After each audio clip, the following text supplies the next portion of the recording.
ఇక ఇంకొకటి, ఇప్పుడు కాళేశ్వరం మీద బాగా చర్చ నడుస్తూ ఉంది. ఇగో ఇది కాళేశ్వరం మీద బాగా చర్చ నడుస్తూ ఉంది. ఇంకో బుక్ కాళేశ్వరం ప్రాజెక్టు ప్రశ్నలు, విమర్శలు, వక్రీకరణలు, వివరణలు.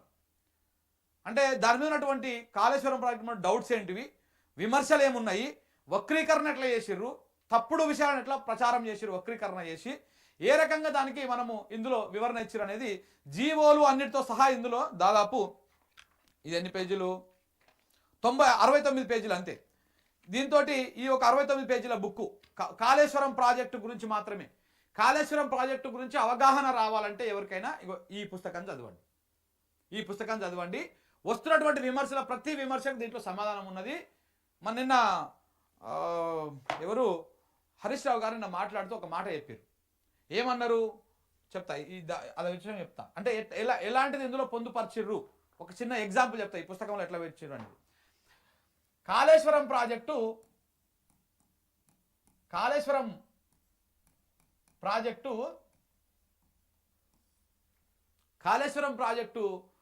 ఏమంటారు దాన్ని డిజైన్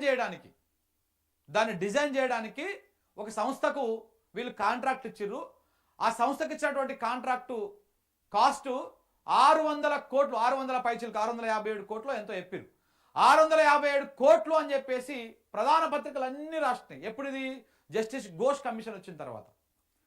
ఒక ఆయన పోయి ఈ ప్రాజెక్టు కోసము, ఈ ప్రాజెక్టుకు ఒక మ్యాప్ గీయడానికి, ఒక అధ్యయడానికే 657 కోట్లు ఖర్చు పెట్టిండ్రు. ప్రభుత్వం ఖర్చు పెట్టింది అప్పుడు ప్రభుత్వం, కేసీఆర్ ప్రభుత్వం అని చెప్పేసి ఒక తప్పుడు ప్రచారాన్ని చేసి ప్రధాన పత్రికలు ఈనాడు, ఆంధ్రజ్యోతి, వెలుగు, దిశ, మిగతా అన్ని పత్రికలు కూడా ప్రధాన పత్రికలు పెద్ద పెద్ద హెడ్లైన్స్ పెట్టి ఆ వార్తలు రాసినాయి. కానీ అది తప్పు. 657 కోట్లు కాదు, 657 లక్షలు. 657 లక్షలు. లక్షలకు కోట్లకు తేడా తెలవకుండా జీవో నెంబర్ 49 ఎంతో చెప్పిండి నిన్న వారు మాట్లాడుతా కూడా. ఆ జీవో నెంబర్ కూడా ఇచ్చిరు, ఆ జీవోది కూడా ఇందులో. ఇట్లాంటి వాస్తవాలన్నీ కూడా ఇందులో ఉన్నాయి. అంటే లక్షలని కోట్లుగా చూపించి ఒక తప్పుడు ప్రచారాన్ని చేసిరు. ఒక ప్రాజెక్టు అంచనా వ్యయము, ఒక ప్రాజెక్టు ఇట్లా ఉండాలి అని చెప్పేసి రూపకల్పన చేయడం కోసం, ఒక బ్లూ ప్రింట్ రెడీ చేయడం కోసము ఇంత ఖర్చు అయ్యింది అని చెప్పేసి ఒక పేపర్లల్లా, ఇప్పుడు పేపర్లలో వార్తలు చూసి ప్రజలు ఏమనుకుంటారు అని, అమ్మ గోర్లకి మ్యాప్కి ఇస్తేందుకే 600 కోట్లు ఖర్చు పెట్టిండా కేసీఆర్, ఆయన ఎంతకెళ్ళి తెచ్చి పెట్టిండా, గింత దుబారా ఖర్చా, ఎంత తిన్నాడు అని చెప్పేసి ప్రజలు అనుకోవాలి కదా. కానీ వాళ్ళు రాసిన తప్పు. నిన్న ఆయన మాట్లాడుతున్నాడు, ఆ విషయం పుస్తకం లోపల కూడా ఉంది. ఇగో 657 లక్షలని కోట్లుగా చూపించారు. ఈ రకంగా తప్పుడు ప్రచారం చేశారు. ఇట్లా ప్రతి విషయంలో ఎట్టెట్ట తప్పు చేశారు, ఏ రకంగా తప్పుడు ప్రచారాలు చేశారు అనేటువంటి అంశాలతోటి ఈ కాళేశ్వరం ప్రాజెక్టు ప్రశ్నలు, విమర్శలు, వక్రీకరణలు, వివరణలు అని చెప్పేసి ఈ బుక్లో ఉన్నది. దయచేసి ఈ పుస్తకాన్ని కూడా చదవండి, 10 మందికి తెలియజేయండి. కాళేశ్వరం మీద ఇలా ఎవరైనా సరే, ఏ మంత్రి నోరు తెరిచినా శాఖతో సంబంధం లేదు. ఆయన ఎవరు, మన పేరేం మన జ్యూస్ మంత్రి గారు, కోమటిరెడ్డి వెంకటరెడ్డి గారు. ఆయనకి ఏం తెలియదు అసలు, సంబంధం లేదు ఆయనకు ప్రాజెక్ట్ తోటి. ఆయన శాఖ కాదు, ఆయన సంబంధం లేదు, ఏది లేదు. కానీ ఆయన మైక్ దొరికితే కాళేశ్వరం గురించి మాట్లాడతాడు. అవగాహన ఉందంటే లేదు. పోనీ అట్లా గిడ పోనీ కూర్చోబెట్టి నాలాంటి ఇంటర్వ్యూ ఇచ్చో, లేకపోతే ఓ 10 మందికి వాస్తవాలు చెప్పేటువంటి వాళ్ళు ఎవరికన్నా ఓ గంట సేపు మాట్లాడాలంటే మాట్లాడు. ఎంతసేపు నా కాంగ్రెస్కు భజన చేసి నువ్వు తోపు తురుము అనుకున్నటువంటి వాళ్ళకి ఇచ్చేసి మా అమ్మ అనిపించేస్తాడు. ఏ మంత్రులు కూడా ఇయ్యరు, దానికి సమాధానం చెప్పరు. మన ముఖ్యమంత్రి గారి అబద్ధాలు, 3 బరాదులకు అయ్యింది 10,000 కోట్లు అయితే 3 బరాదులకు 30,000 కోట్లు పెట్టి ఖర్చు పెట్టిండు అని చెప్పేసి అబద్ధాలు చెప్పారు. అవన్నీ వాస్తవాలు. ఆ అబద్ధాలకు అసలు వాస్తవాలు ఏంటివో ఈ పుస్తకం లోపల ఉన్నాయి. దయచేసి ఈ పుస్తకాన్ని కూడా చదవండి అందరూ. నేను చెప్తున్నా కదా, ఈ పుస్తకాన్ని కూడా చదవండి. ఇక్కడ పార్టీలు గీట్లన్నీ పక్కన పెట్టి వాస్తవాలు ఇవి. ఈ రాష్ట్రానికి కూడా ఒక అధికారి, ఈ పార్టీ ఆ పార్టీ అనే కాదు, అధికారి వాస్తవాలను చూస్తూ అవాస్తవాలు ప్రచారం అవుతుంటే, వాస్తవాలను మరుగున పడిపోతా ఉంటే బాధతోటి కడుపు రగిలి, అరే ఇదేం దుర్మార్గము, ఇదేం కథ, గింత తప్పుడు ప్రచారాలు చేస్తారా అని చెప్పేసి ఈ 2 పుస్తకాలను రాసిండ్రు వాడు. కాబట్టి ఇవి చదవండి, దయచేసి చదవండి. ఇవి చదివితే వాస్తవాలు తెలుస్తాయి. ఇందులో కూడా ఏముందో ఒకసారి మనము మాట్లాడుకుందాం. ఈ పుస్తకం లోపల ఏముంది, కాళేశ్వరం అనేటువంటి ప్రాజెక్ట్ పుస్తకం లోపల ఏముంది. గోదావరి జలాలే ఎందుకు కావాలి తెలంగాణకు గోదావరి జలాలే ఎందుకు కావాలి? తెలంగాణ రాష్ట్రం ఏర్పడక ముందుకు గోదావరి జలాల సద్వినియోగానికి జరిగిన కృషి ఏమైనా ఉందా? తెలంగాణ రాష్ట్రం ఏర్పడక ముందుకు గోదావరి జలాల వినియోగానికి ఏమైనా ప్రయత్నాలు చేసిర్రా? గోదావరి ప్రవాహాలు, గోదావరి వ్యాలీ అభివృద్ధి పథకము, Pranahita project, Godavari tribunal award, Godavari జలాల సమగ్ర వినియోగం, ఈ అంశాలన్నీ కూడా ఉన్నాయి అందులో, లోపల ఉన్నాయి. దాని తర్వాత తెలంగాణ రాష్ట్రం ఏర్పడగానే ప్రాజెక్టుల రీడిజైనింగ్ ఎందుకు ప్రాధాన్యత ఇవ్వాల్సి వచ్చింది? దేనికోసం ప్రాజెక్టులను రీడిజైన్ చేసుకోవాల్సి వచ్చింది? కేసీఆర్ అప్పుడు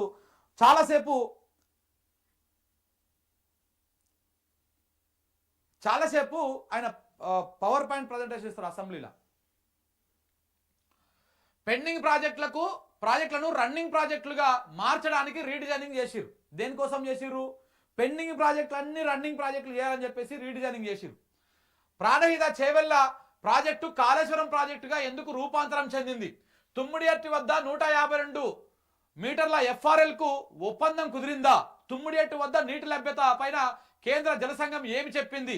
ప్రాజెక్టులో ప్రతిపాదించినటువంటి జలాశయాల సామర్థ్యం పైన సిడబ్ల్యూసి ఏం సూచన చేసింది? చాలా కీలకమైనటువంటి అంశం ఇది.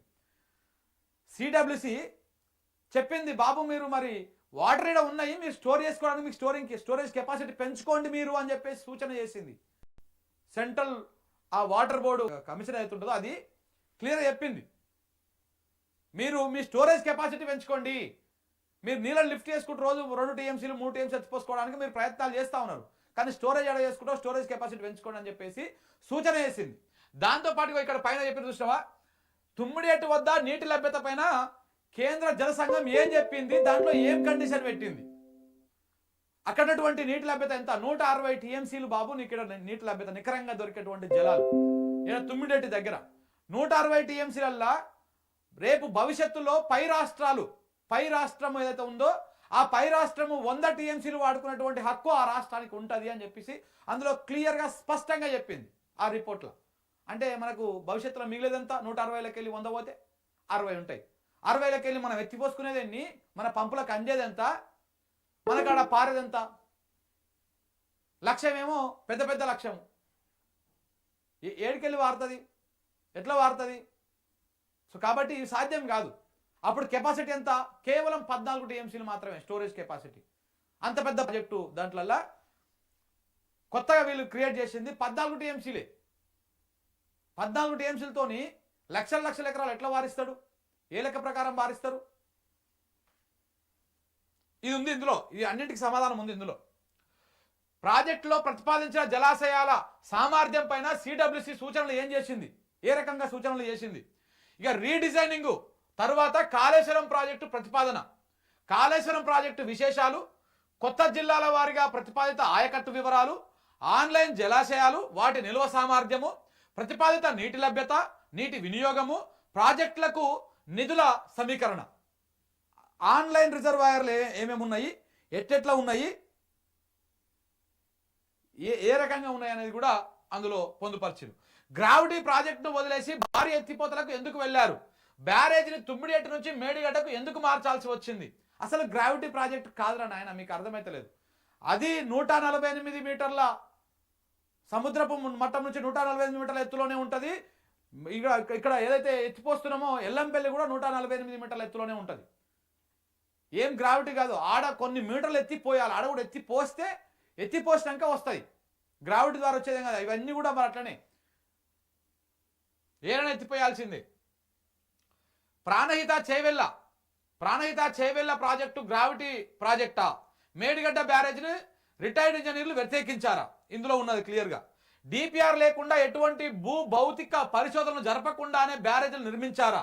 దానికి కూడా సమాధానం ఉంది ఇందులో. ఇప్పుడు ఇలా మేడిగడ్డ మీద మాట్లాడుతారు కదా, దాని అన్నింటికి సమాధానం ఉంది ఇందులో. రీడిజైనింగ్ తర్వాత కాళేశ్వరం ప్రాజెక్టు అంచనా వ్యయం ఎందుకు పెరిగింది? రీడిజైనింగ్ తర్వాత ప్రాజెక్టు అంచనా విలువలు పెరగడానికి కారణాలేంటివి? మేడిగడ్డ అంచనా వ్యయం ఎందుకు పెరిగింది? మేడిగడ్డ బ్యారేజీ అంచనా వ్యయం పెరగడానికి కారణాలేంటిది? కాళేశ్వరం ప్రాజెక్టు సర్వే డిపిఆర్ తయారీకి 677 కోట్ల, 657 అనగా అది కాదు, 677 కోట్ల. దానికి సంబంధించినటువంటి వాస్తవాలు ఇప్పుడు నేను చెప్పిన కదా, అది అనమాట. ఇట్లాంటివన్నీ కూడా అందులో ఉన్నాయి. ఇంకా ఉంది, మల్లన్న సాగర్ జలాశయంలో 50 TMCల నీటి నిల్వ అవసరమా? మల్లన్న సాగర్ ముంపు పైన విమర్శలు సబబేనా? మల్లన్న సాగర్లో 50 టీఎంసీల నీటి నిల్వ వలన భూకంపాలు వస్తాయా? అప్పుడు ఏదో లీనమెంట్లు ఉన్నాయి. మన ఎవరైనా ప్రొఫెసర్ కోదండరామిరెడ్డి, జేఏసీ విద్యుత్ జేఏసీ రఘు, ఈ మేధావి అపర మేధావి సంఘం అంతా కలిసి కిందంగా లీనమెంట్లు ఉన్నాయి, పొరలు ఉన్నాయి, అవి పగిలిపోతాయి, అది భూకంపం వస్తుంది, రేపు మొత్తం కొట్టుకపోతుంది, గిరినగర్ అన్ని కొట్టుకపోతాయి అని చెప్పేసి అబద్ధాలు ప్రచారం చేసి, మరి నిజంగా అది వాస్తవమేనా? దాని వెనకాల ఉన్నటువంటి కథ ఏంది? ఇందులో పొందుపరచు. ఇక నది లేని చోట జలాశయాలు లేవా? ప్రపంచంలో ఏ ప్రాజెక్టు కింద నీటి నిల్వ కోసం అధిక సామర్థ్యం కలిగిన రిజర్వాయర్లు లేవు. రెండో పంటకు నీళ్ళు అందించే అధికారిక పద్ధతి దేశంలోనే లేదు. ఆరుతడి పంటలకు మాత్రమే అధికారికంగా నీరు అందించవచ్చు అన్న వాదనలో వాస్తవం ఎంత, నిజమెంత? కాళేశ్వరం ప్రాజెక్టు పనికిరాని ప్రాజెక్టు, ఇది తిప్పిపోతల పథకం. ఎత్తిపోసిన నీళ్లను తిరిగి సముద్రంలోకి వదిలేసే ఈ ప్రాజెక్టుతో ప్రజాధనం వృధా అయిందన్న విమర్శలు సరైనయేనా? ఇది ప్రధానమైనటువంటి విమర్శ. ఎత్తిపోస్తుర్రు, మళ్ళీ వర్షం వచ్చినప్పుడు కిందికన్ని వదిలిపెడుతుర్రు, తిప్పిపోతలా అని చెప్పేసి విమర్శలు చేస్తూ ఉంటారు. అసలు అది అందులో వాస్తవం ఎంత, ఏం జరుగుతుంది అనేది కూడా ఇందులో పొందుపరిచారు క్లియర్గా. ఇప్పటి వరకు కాళేశ్వరం ద్వారా ఎత్తిపోసిన టీఎంసీలన్నీ, ఆ నీళ్ల ద్వారా తెలంగాణకు జరిగిన లబ్ధి ఎంత? రీడిజైనింగ్ తో గోదావరి సజీవ నదిగా మారింది. కాళేశ్వరం ప్రాజెక్టు వలన కలిగిన అదనపు లాభాలేమిటి? హైదరాబాదు నగరంలో తాగునీరు, పారిశ్రామిక అభివృద్ధికి నీరు, కాళేశ్వరం ప్రాజెక్టుకు ప్రశంసలు ఎవరెవరు ఇచ్చిరు, ఇవన్నీ కూడా ఇందులో ఉన్నాయి. ఇక కాళేశ్వరం నిర్వహణ వ్యయం చాలా ఎక్కువ, కరెంటు బిల్లులు భారం భరించలేని విధంగా ఉన్నాయన్న విమర్శల్లో వాస్తవం ఎంత ఉన్నది? ఇవన్నీ తెలుసుకోవాల్సినటువంటి అంశాలు, ప్రతి తెలంగాణ పౌరుడు తెలుసుకోవాల్సినటువంటి అవసరం ఉన్నది. ఎందుకంటే ఇవన్నీ రెగ్యులర్గా వచ్చేటువంటి విమర్శలు. కరెంటు బిల్లు ఎక్కువ వస్తుందంట కదా కాళేశ్వరం వల్ల, ఇట్లాంటివన్నీ మాట్లాడుతూ ఉంటారు. కాళేశ్వరం సహా తెలంగాణ ఎత్తిపోతలు తెల్ల ఏనుగుల సామాజిక అవసరమా? దీని గురించి కూడా సమాధానం ఉంది ఇందులో. కాళేశ్వరం ప్రాజెక్టులో 169 టీఎంసీల నీటిని 18 లక్షల పైగా ఎకరాలకు సాగునీటిని వినియోగిస్తామని చెబుతున్న వాస్తవంలో అంత తక్కువ నీటితో సాధ్యమవుతుందా?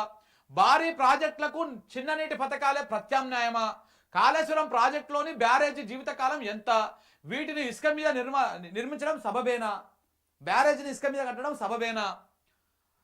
బ్యారేజీ కుంగుబాటుపై దిద్దుబాటు చర్యలకు జాతీయ డ్యామ్ సేఫ్టీ అథారిటీ NDSCA చేసింది ఏమిటి? కాళేశ్వరం పంప్ హౌజుల మునకకు కారణము ప్రకృతి విపత్త, డిజైన్ లోపమా? ఏంటిది కారణం? ఏంటిది? ఆ కుంగిపోయినటువంటి ఆ పంపులు మునిగిపోయినాయి కదా, దానికి కారణం ఏంది? 2 టీఎంసీలే ఎత్తిపోసుకోలేనప్పుడు 3వ టీఎంసీ ఎందుకు అంటే రైపేరియన్ రైట్ అని ఉంటుంది మనకి. ఆ టీఎంసీ అనుమతి తీసి పెట్టుకుంటే రేపు భవిష్యత్తులో మన నీళ్ళని ఎప్పుడైనా వాడుకునేటువంటి అవకాశం ఉంటుంది.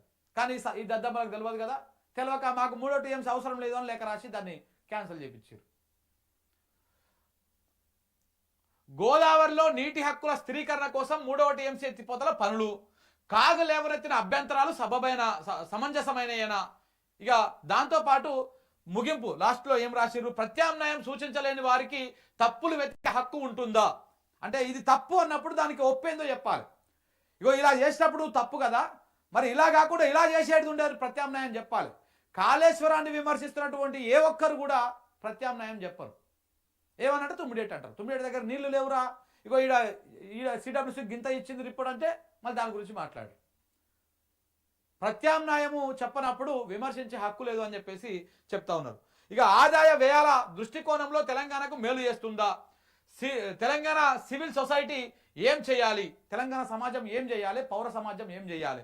ఇక రిఫరెన్సులు ఎక్కడెక్కడి నుంచి తీసుకున్నారు అనేటువంటి దాంట్లో ఇవన్నీ ఉన్నాయి. కాబట్టి ఇన్ని కీలకమైనటువంటి అంశాలు ఈ పుస్తకం లోపల ఉన్నాయి. కాబట్టి ఈ పుస్తకాన్ని ప్రతి ఒక్కరు చదవాల్సినటువంటి అవసరం ఉన్నది. దయచేసి ఈ పుస్తకాన్ని చదవండి. ఇందులో చాలా వాస్తవాలు. 2 పుస్తకాలు నీకు తెలంగాణలో ఉన్నటువంటి నీటిపారుదల రంగం మీద నీళ్ళ సోయి కలిగిస్తాయి. ఈ 2 పుస్తకాలు నీళ్ళ సోయి కలిగిస్తాయి. సో కాబట్టి దయచేసి ఈ 2 పుస్తకాలను చదవాల్సిందిగా నేను విజ్ఞప్తి చేస్తా ఉన్నా మిత్రులని.